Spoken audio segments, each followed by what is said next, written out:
Bienvenue sur le podcast Graines d'étoiles qui donne la parole à des personnes qui sont acteurs et actrices de leur vie. Je suis Sarah et j'anime ce podcast avec beaucoup de joie pour créer un monde où tout le monde est plus conscient de sa nature. Si vous êtes sur un chemin de développement spirituel ou personnel, si vous vous sentez seul sur ce chemin ou si vous avez des questions, vous êtes au bon endroit. Le podcast vise à révéler la graine d'étoile qui sommeille en chacun d'entre nous. Je vous souhaite une très belle écoute. Je suis ravie de vous retrouver dans ce nouvel épisode de Graines d'étoiles. À vrai dire, le dernier épisode, je l'ai enregistré il y a un peu plus de 3 mois. Et je crois que depuis le lancement, ça fait 1 an et demi que j'ai pas passé aussi longtemps loin du podcast, loin du micro. Mais j'avais besoin de temps pour vous enregistrer cet épisode, j'avais besoin de vivre certaines choses et d'attendre aussi de dévoiler publiquement certaines choses. L'intention que je pose derrière cet épisode, c'est d'apporter de la conscience dans le processus de donner la vie en fait. Je fais ce podcast avec l'élan de vous partager mon expérience, d'apporter de la conscience dans le processus de donner la vie. Et surtout, je l'enregistre alors que je suis enceinte d'un peu plus de 3 mois.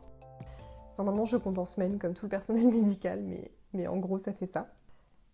Je vais vous partager une vision de laquelle j'avais jamais entendu parler forcément avant. Je vous demanderai je vais faire une grosse introduction sur le jugement et sur... vous inciter vraiment à garder vos discernements par rapport à ce que je dis et vous rappeler que je partage mon expérience qui n'est absolument pas une vérité universelle.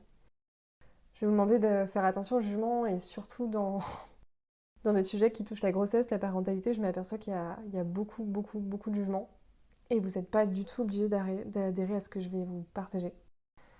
J'ai vraiment remarqué que dès qu'on parle de maternité, le jugement de la femme, de la mère n'est jamais très loin, surtout de la part d'autres femmes.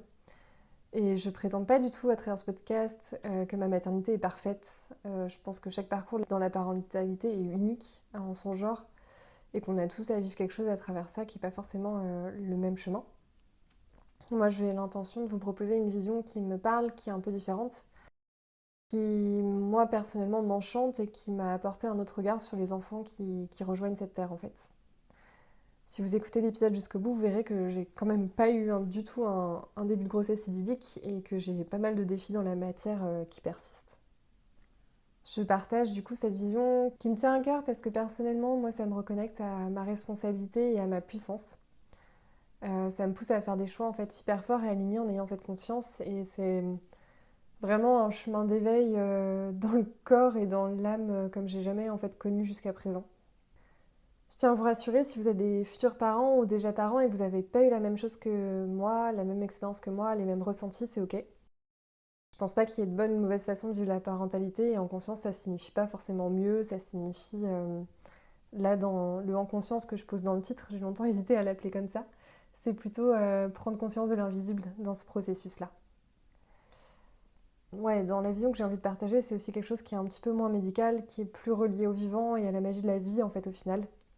Donc j'espère que ça vous parlera, que vous soyez parents, futurs parents, ou juste que le sujet de l'invisible dans la maternité vous intéresse, parce que si la parentalité biologique ou parentalité tout court n'est pas votre chemin ou votre choix, il y a d'autres ressources et d'autres manières de créer sur Terre.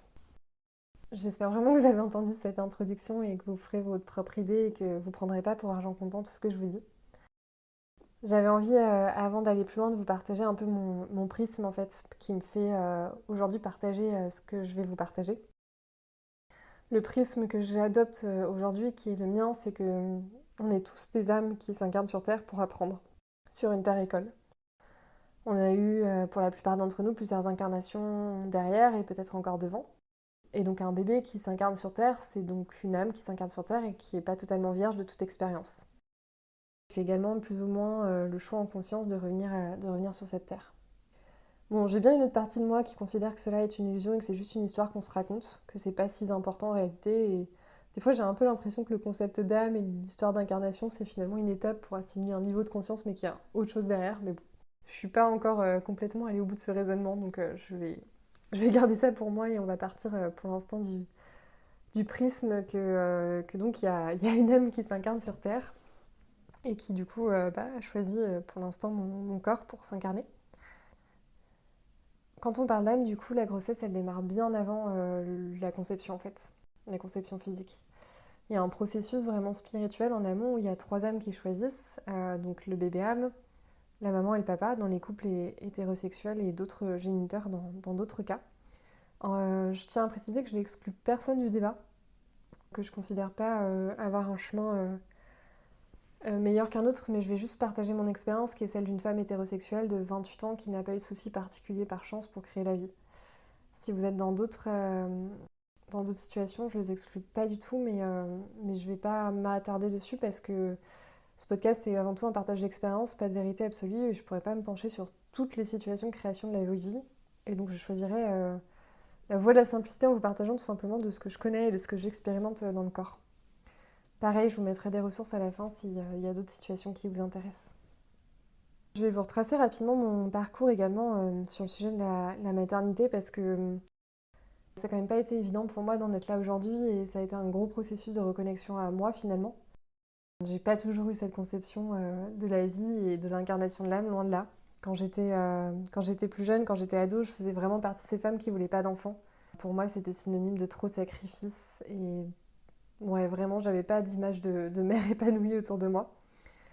Quand je me suis mise avec mon compagnon il y a plusieurs années, je lui avais dit que je n'étais pas trop sûre d'en vouloir, mais lui, il m'a dit assez rapidement que c'était vraiment un de ses projets de vie. Et comme j'étais amoureuse et que j'avais envie de partager un bon bout de chemin avec lui, au lieu de fuir comme j'en avais l'habitude, j'ai entamé un long processus de réconciliation avec mon corps, mes lignées et de ce que représente la maternité et le fait d'être une femme au XXIe siècle. Donc au fur et à mesure et sans certitude, j'ai commencé en fait juste à m'ouvrir à cette possibilité. C'est vrai qu'en parallèle, j'avais quand même ouvert la porte du cheminement spirituel et l'écoute de l'invisible, ce qui, je pense, m'ont pas mal aidé sur cette reconnexion. S'il y a un truc qui m'a bien marqué sur le chemin, c'est quand même mon premier voyage chamanique, il y a plusieurs années, et comme je savais pas vraiment à quoi m'attendre, je crois et que c'était une des premières fois que j'étais dans un état modifié de conscience, je crois que, enfin aussi fort en tout cas, je crois que je me suis complètement laissée bercer et j'avoue que ça a été très fort et très marquant parce que j'ai bien sûr fait la rencontre de mes guides, j'ai fait la rencontre, en tout cas de mes guides de l'époque, j'ai senti l'amour inconditionnel dans toutes mes cellules et j'ai visualisé ce que pouvait être ma famille en fait. J'ai vraiment eu l'image très visible de ma famille et à moi. Et je crois que c'est une image qui m'a beaucoup soutenue qui m'a aidé à traverser un peu toutes les difficultés que j'ai vécues toutes ces dernières années liées à la maternité ou d'autres. Hein. Et en fait, cette certitude, ce ressenti d'amour inconditionnel m'a en fait complètement portée ces dernières années parce que j'ai jamais pu remettre en question ce lien avec l'invisible, cette façon de l'invisible d'exister parce que j'étais absolument certaine dans la moindre de mes cellules qu'il y avait effectivement autre chose qu'on ne voyait pas avec les yeux. Donc ça, c'était il y a presque 6 ans, je crois déjà. Mais j'ai mis encore quelques années derrière à le vouloir, à l'accueillir, ce bébé âme qui est là aujourd'hui. Ça s'est vraiment fait progressivement. Quand j'ai commencé en 2020 à pratiquer de façon un peu professionnelle tout ce qui était énergétique, j'ai commencé en étant connectée plus souvent, en fait, à apercevoir une présence autour de moi qui n'était pas celle de mes guides. J'ai mis plusieurs mois, plusieurs méditations, plusieurs fois où j'ai posé la question, je me suis posé la question. Donc j'ai mis plusieurs mois à acquérir la certitude qu'il s'agissait en fait d'un bébé âme qui était là. Alors à l'époque, je n'étais pas sûre qu'il voulait s'incarner avec moi, mais en tout cas qui était là pour moi. Ça, c'était en 2020. Il y a un livre que j'ai lu qui a changé ma vie en fait à cette époque-là aussi, qui m'a complètement permis de lever, je pense, les voiles sur ce processus invisible. Je vous le mettrai dans les ressources. C'est un livre qui s'appelle Les 9 marches. Et donc quand j'ai senti vraiment cette présence, là, j'ai dû accélérer le processus parce que pour moi, la maternité, c'était un truc qui me faisait quand même vraiment peur. Dans ma famille et dans beaucoup de lignées de femmes, je pense, c'est quand même sensible. Ça signifiait pour moi en fait la fin de la liberté, le sacrifice de soi. Enfin, en tout cas, c'est des exemples que j'ai beaucoup eu dans ma vie. Et je reste persuadée aujourd'hui que si j'avais pas eu cette ouverture de conscience, de pouvoir communiquer facilement avec l'âme, de l'apercevoir, j'aurais certainement pas franchi ce pas aussi vite, ou en tout cas, ou pas de cette façon-là, parce que j'avoue que ça m'a vraiment rassurée. Je me suis dit, ok, non, tu peux être actrice en fait de ce choix et de comment tu vas la vivre. Tu peux vraiment le choisir en fait, contrairement aux femmes qui t'ont précédée dans ta lignée. Tu peux être consciente de tous les enjeux que ça a pour toi sur tous les plans en fait, du corps physique au corps spirituel, en passant par le mental et l'émotionnel. Donc j'ai œuvré pendant des mois quand même pour consolider ma liberté intérieure finalement, ma relation au féminin, au masculin. Je sais pas si c'est encore totalement terminé, mais en tout cas, c'était tellement figé pour moi au départ que c'était nécessaire d'en passer par là. Et puis dans la matière, forcément en parallèle, j'ai commencé à évoquer avec mon compagnon cette possibilité, parce que de toute façon, ça devenait très présent pour moi. J'avoue que à chaque fois que j'étais en méditation ou dans les voyages chamaniques, en fait, je le voyais, ce bébé âme, je pouvais communiquer avec lui et du coup, pour moi, ça devenait très réel et comme je sentais bien que ça allait finir par arriver, qu'on le veuille ou non, en fait. Donc j'en ai parlé avec mon compagnon, je lui ai partagé mon prisme, mais je vous rassure, il partage pas forcément le mien, mais il le respecte et il l'accueille comme j'accueille sa vision, en fait, de la vie. Bon, il avait quand même 2-3 intuitions fulgurantes sur le sexe du bébé, par exemple, qu'on connaissait bien avant sa conception. Si je devais résumer cette période 2020-2022, pour moi, le bébé, il était juste présent, en fait, déjà sur un autre plan de conscience, mais en fait, déjà très présent dans ma vie, en tout cas dans la connexion énergétique, ce qui m'a permis d'avoir confiance en lui et en moi, en fait, suffisamment, en tout cas pour le désirer très fort, qu'il vienne nous rejoindre et qu'on le rencontre, qu'on se rencontre tous les trois, en fait, en vrai, dans cette vie-là. Et donc, il y a eu tout ce cheminement fait jusqu'à ce jour, cet été, où la veille de le découvrir, d'avoir la certitude dans mon corps que j'étais enceinte, j'ai ressenti vraiment un élan d'amour inconditionnel me submerger. J'ai passé une nuit, j'ai l'impression, dans l'amour inconditionnel. Enfin, c'était assez fou, j'avais jamais ressenti ça. Bon, après, la contrepartie, c'est que j'ai eu envie de vomir juste après. Et du coup, pour moi, c'était aussi la confirmation qu'il était bel et bien là dans mon corps et que le processus avait vraiment démarré. Et depuis, j'avoue que j'ai une confiance absolue dans ce processus naturel. J'essaie d'avoir la grossesse la moins médicalisée possible, de me faire confiance en fait dans les ressentis et dans la communication que je peux avoir avec lui. Par exemple, je l'ai senti bouger au bout de quelques semaines, même si les médecins me disaient que c'était un peu trop tôt. Mais en fait, quand on a conscience, à la fois une bonne conscience du corps comme je l'ai, et à la fois conscience de l'énergie que ça dégage, en fait, un fœtus qui se crée, en fait, on peut le sentir assez facilement.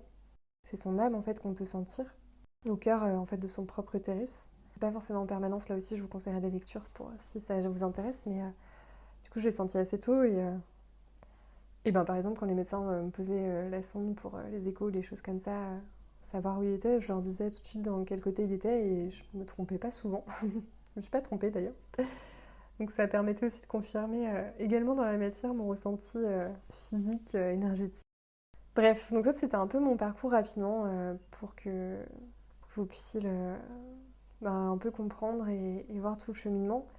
J'aimerais préciser que si je peux avoir cette conscience de l'invisible, vous pouvez vous y connecter aussi. En fait, c'est juste une question de faire confiance à ses ressentis finalement et de lever quelques croyances.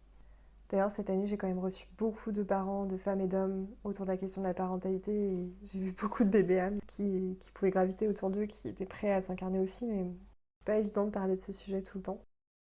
Parce que bon, il y a plein d'histoires de bébés âmes et ils sont pas tous là pour s'incarner non plus. Mais bref, du coup, j'ai vraiment baignée dans ces sujets ces derniers mois.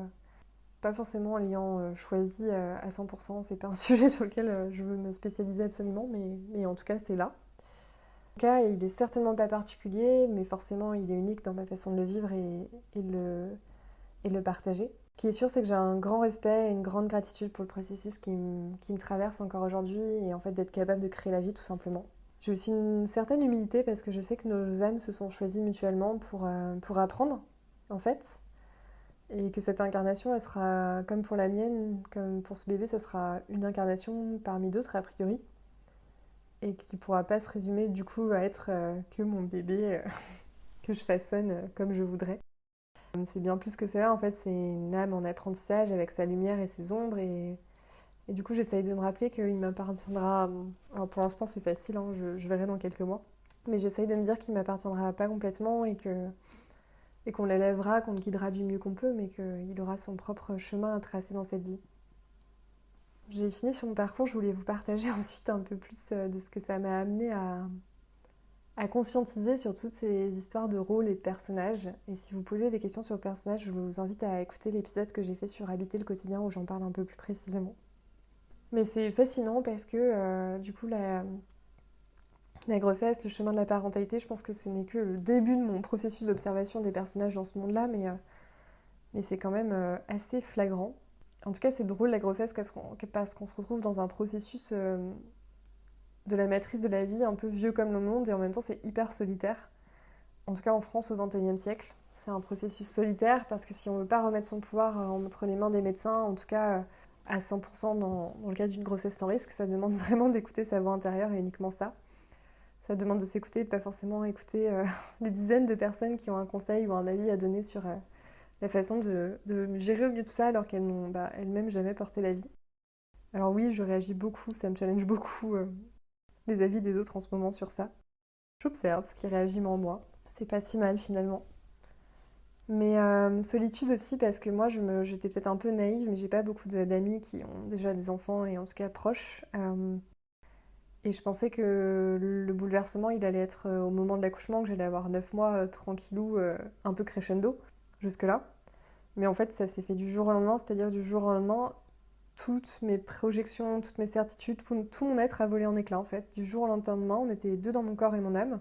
On était deux dans ma réalité et j'ai dû accepter ça. J'ai dû accepter de ralentir pour de vrai, de redéfinir toutes mes activités, de redéfinir toutes mes relations, puisque en fait j'avais pendant 3 mois j'ai quand même eu autant d'énergie qu'une éponge. Donc ce qui demande de faire pas mal de choix. Et ce qui en tout cas quand on a 1000 vies, 1000 étiquettes et une vie un peu hyperactive est assez radical du jour au lendemain. Et en fait, je me suis aussi rendu compte que tous les rôles que j'avais pris jusqu'alors, tous les personnages, en tout cas les miens, ils ont vraiment volé en éclats les uns après les autres en quelques semaines seulement. Pour vous donner un exemple qui a été assez difficile à vivre pour moi parce que lié au professionnel, j'ai toujours eu un personnage qui est hyper fiable et qui se félicite de l'être. J'aimerais beaucoup me raconter l'histoire que quand je m'engage, je vais au bout et je fais toujours ce que je dis. En tout cas, la plupart du temps, c'est quelque chose qui est important pour moi. Oui, sauf que quand le corps ne suit pas et qu'on est collé à la cuvette des toilettes et qu'on n'a pas vraiment le choix que d'annuler ses engagements. Et mon ego a pris un sacré coup sur ça. J'ai pas mal culpabilisé au début, avant de me rendre compte que de toute façon, j'avais pas le choix. Enfin voilà, que c'était comme ça, que j'avais juste à me laisser traverser par ce qui était là pour moi aujourd'hui dans mon énergie.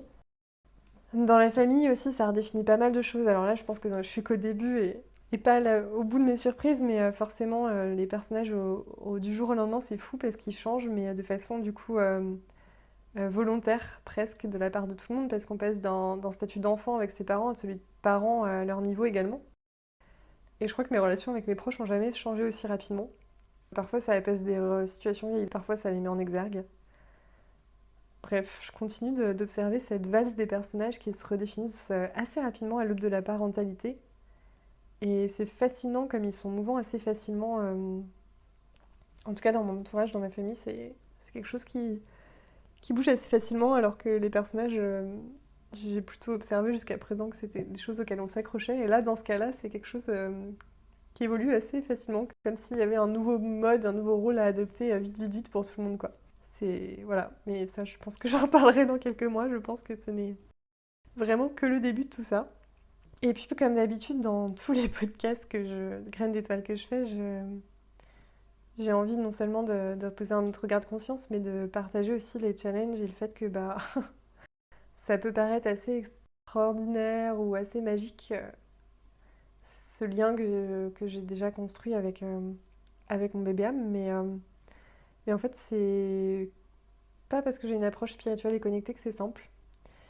D'ailleurs, j'avais peut-être même un peu idéalisé notre connexion spirituelle et du coup dans la matière, c'est-à-dire dans mon corps, le début a pas du tout été simple. J'avais pas de point de repère, donc je me suis sentie d'abord très seule.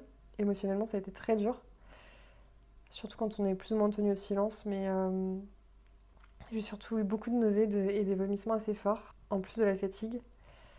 Et donc du jour au lendemain, j'ai vraiment été forcée de ralentir, à annuler des missions. Et forcément, je suis entrepreneur à mon compte et ça a généré pas mal de stress financier et stratégique en plus du reste.